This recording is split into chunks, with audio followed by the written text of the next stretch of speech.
Sebenarnya apa sih syarat sah perjanjian?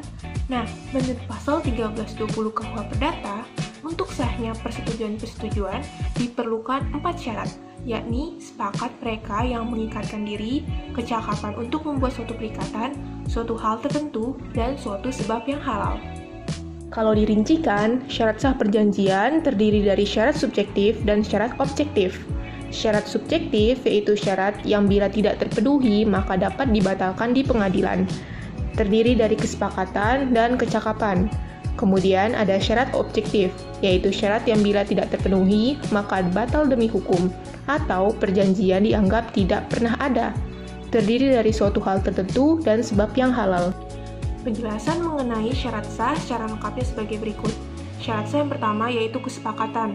Kesepakatan ini merupakan adanya persesuaian pernyataan kehendak antara para pihak.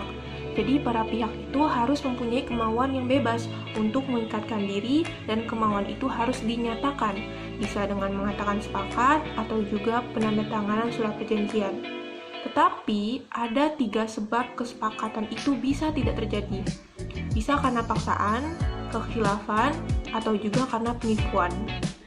Contoh kesepakatan dalam perjanjian hutang piutang. Pak Gofar meminjam uang kepada Bu Vela senilai 20 juta untuk modal usahanya. Bu Vela memberi waktu 6 bulan untuk pengembalian uang dan disepakati oleh Pak Gofar. Syarat sah yang kedua yaitu kecakapan. Kecakapan ini berarti kedua belah pihak memiliki kecakapan atau kemampuan untuk melakukan perbuatan hukum. Yang dikatakan memiliki kecakapan hukum adalah orang yang sudah dewasa, orang yang sudah menikah, dan tidak di bawah pengampuan. Contoh kecakapan dalam perjanjian sewa-menyewa. Piko menyewa apartemen milik Sarah untuk jangka waktu 4 tahun. Piko berusia 21 tahun dan Sarah berusia 22 tahun. Mereka dinyatakan memiliki kecakapan hukum karena sudah dianggap dewasa, sesuai dengan pasal 330 KUH Perdata yang menyatakan bahwa kedewasaan seseorang adalah ketika berusia 21 tahun atau sudah menikah. Syarat sah yang ketiga yaitu suatu hal tertentu.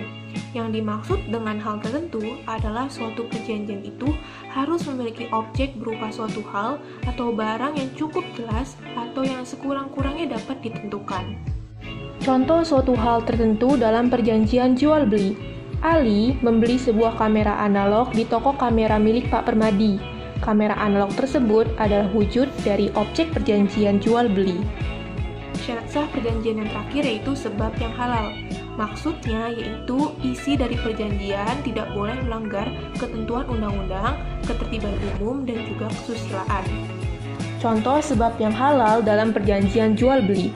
Dini membeli pestisida kepada Ucup, si penjual obat tanaman, untuk memberantas hama yang merusak kebunnya. Perjanjian tersebut dianggap sah karena tidak melanggar ketentuan undang-undang, ketertiban umum, dan kesusilaan. Tetapi, perjanjian jual beli itu akan tidak sah apabila Dini bermaksud membeli pestisida untuk meracuni seseorang.